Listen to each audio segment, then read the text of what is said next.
I'm sure you've had moments where you look at someone's investment portfolio or hear about people who retired early and think to yourself, how did they manage to grow so much wealth so fast? Don't worry. I've asked myself the same question. What I came to learn is this: wealth doesn't just come from making money.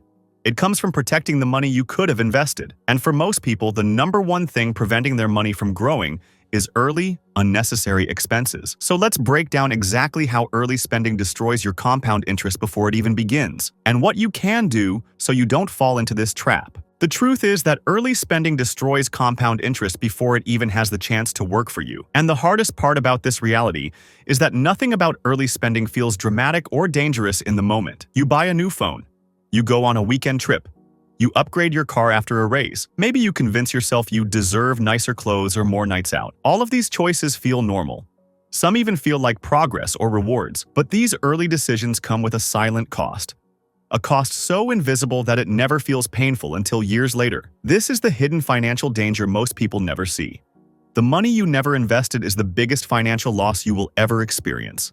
Not the money you spent on a mistake. Not the money you lost in a bad investment. Not the money someone scammed you out of. It's the money you simply never put to work. Early spending is any unnecessary expense you make during the years when your money has the most compounding potential. This includes lifestyle upgrades, emotional impulse purchases, subscriptions you forgot you had, apartment upgrades you did not need, gadgets you bought out of boredom, and monthly spending habits that felt harmless. What makes early spending so dangerous is not the dollar amount itself, but what those dollars would have become if you had invested them. For example, imagine you are 25 years old and you spend $200 each month on subtle lifestyle upgrades. Nothing extravagant, maybe a few nicer dinners, some online shopping, small upgrades here and there. You tell yourself, it's only $200, but if you invested that $200 a month at a modest 8% return, that tiny amount would grow into more than $450,000 by the time you're 65. That means the small expenses you shrugged off in your mid-20s are silently robbing you of almost $500,000 later in life. And the part that stings the most is that you never see the damage happening.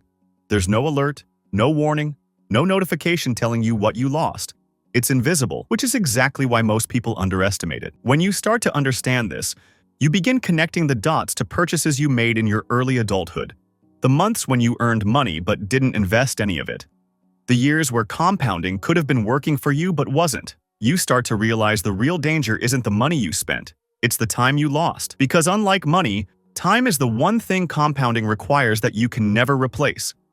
You can increase your income, you can change your job, you can start a business, you can recover from a bad investment, but you cannot recover lost time. Every month that passes without investing is a month you never get back. What makes this even more serious is understanding what time actually does to your money. Compounding is exponential growth. Money builds on itself. $1 earns returns, then those returns earn their own returns, and the cycle accelerates every single year. This is why someone who starts early with small amounts often outperforms someone who starts later with larger amounts. Consider the classic example of two people. Person A starts investing at age 22, puts in $300 a month for only 10 years, and then stops completely at age 32. Person B waits until age 32 to start investing, but contributes the same $300 every month for more than 3 decades. All the way until age 65. Even though Person B invests triple the money for triple the time, Person A still ends up with more. Why?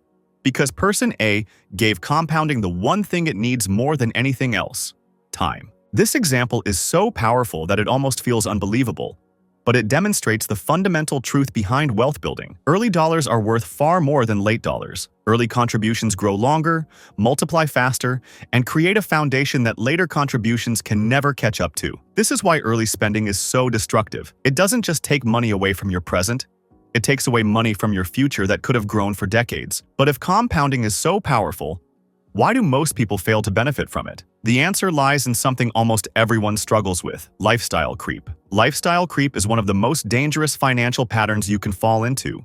Not because it feels reckless, but because it feels completely normal. When you earn more money, you naturally want to spend more. Maybe you upgrade your living space. Maybe you treat yourself more often.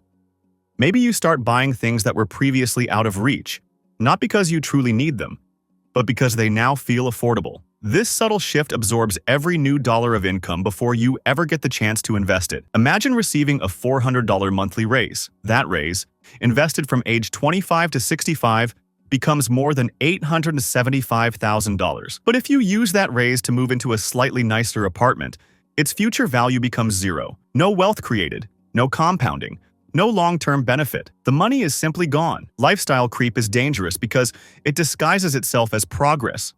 You feel like you're improving the quality of your life. You feel like you're rewarding yourself. You feel more successful.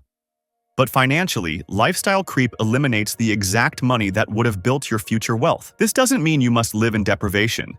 It means you must be conscious of what every upgrade costs you in long-term wealth. Every early upgrade is a trade. You are choosing immediate comfort over long-term financial independence. And the harsh truth is that early life decisions compound just as powerfully as money does. A small lifestyle upgrade in your 20s can erase hundreds of thousands of dollars in your 60s. Most people don't realize this until much later, when they finally have the maturity to look back and understand the long-term cost of their short-term choices. The real lesson here is that compounding needs space, it needs time, it needs consistency. And above all, it needs you to avoid early expenses that steal the very dollars compounding needs to work. Compounding is not complicated, but it is extremely fragile. If you interrupt it, postpone it, delay it, or starve it, the effect weakens dramatically. Compounding thrives when you invest early and let the money grow uninterrupted. It collapses when you overspend early and begin investing late. You get only one chance to invest early in life. You cannot recreate your 20s and 30s.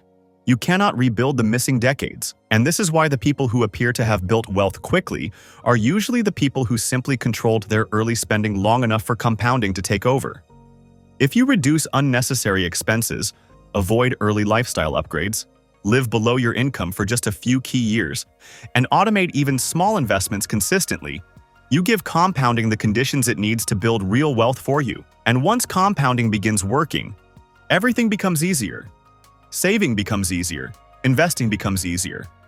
Wealth building becomes more predictable, and financial stress decreases dramatically.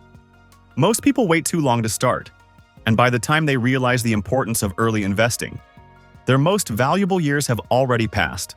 If you want to learn how to build a compound interest plan that grows your wealth even if you start small, then the next step is understanding how to structure your investments, automate your contributions, and remove the friction that prevents most people from being consistent. The truth is, most people don't fail because they're lazy or because they lack discipline.